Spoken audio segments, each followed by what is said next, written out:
Inimbitahan ng COMELEC ang isang contestant sa noontime show na It's Showtime para maipaliwanag kung hindi lang para saan ang komisyon kundi pati kung paano boboto ang kabataan. Di daw niya kasi alam ang COMELEC. Kaugnay po ito ng viral episode ng Butante na ba It's... yan? Ha?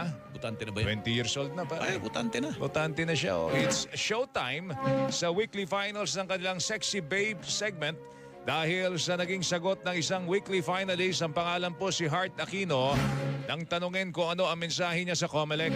Ayon kay Aquino, hindi ko alam ang COMELEC eh. Hindi niya gaanong alam ang COMELEC.